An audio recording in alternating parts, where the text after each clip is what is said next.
Hello, I'm Colin Hay. This is Talking Terroir. In my glass this evening I have Chateau Haut Bergey from Pessac-Léognan, Chateau Haut Bergey 2008.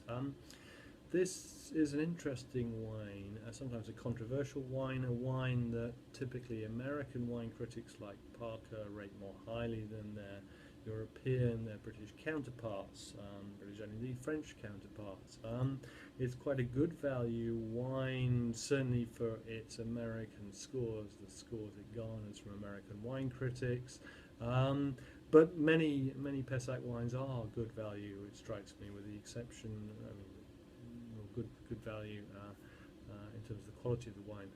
They produce, the exceptions being the most famous wines in the appellation, Mission Haut-Brion itself, Pape-Lémon perhaps also. But generally speaking, the wines of Pessac represent good value for money, and this is probably no exception, as long as it's the style of wine that you're looking for.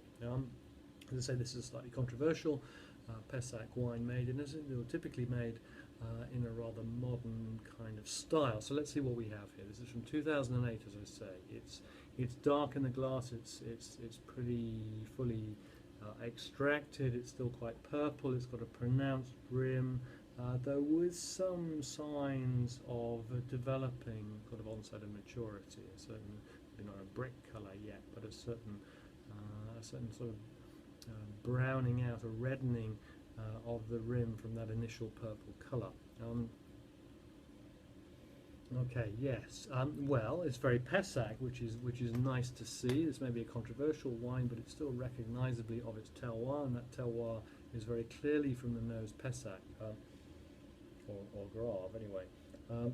So we've got sort of a tobacco, that kind of distinctive tobacco note, a sort of earthiness, but also some ripe, rich, dark berry fruit, cherries, plums, those kinds of things. That said, and as we perhaps expect, there's quite a pronounced sweet tinged vanilla oakiness about this wine.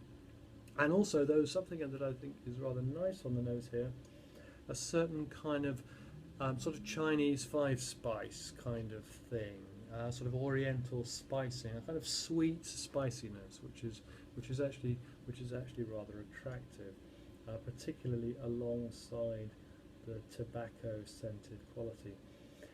That said, there is also a very pronounced oakiness about this wine, and almost a slight hint of sort of damp cellar, and I'm not sure that's kind of slightly odd. It's not cork taint.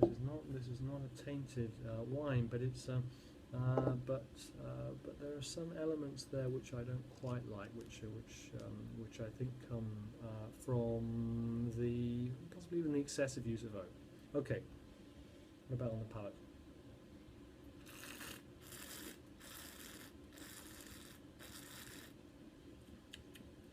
Rich, sweet really. It's very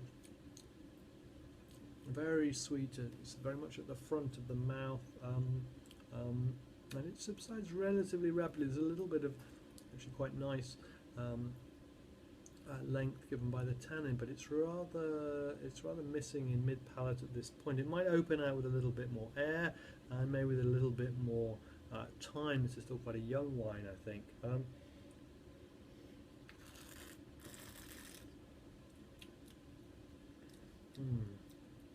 It's a good wine. It's nicely put together, but again, for me, I think there's a little bit too much oak, a little bit too much extraction. It's almost as if they're trying a little bit too hard, and that produces a slightly sort of angular, slightly disjointed sort of element, I think. And the fruit, it's certainly there. It's certainly ripe. But my slight suspicion is that the oakiness will endure beyond the fruit, that we're going to be left with a slightly hollow wine over time. So overall, modern style, More attractive on the nose perhaps than on the palate at this stage. It could benefit from another year or two in bottle, but I suspect that after another year or two in bottle, one will find that some of that fruit has started to be absorbed so fully by the oak that we're left with a rather dominant oak scent and taste. And I think that's already a slight weakness of this wine at this point. So it wouldn't be my favourite Pessac wine. It's a decent value for money. It's got a very high Parker score actually, but one that I'm not sure I entirely would endorse. It's stylish, but the style is not particularly a style to my taking, I think. So it's a wine I would probably pass on, certainly in this vintage. And overall, then slightly disappointing. Not my kind of thing.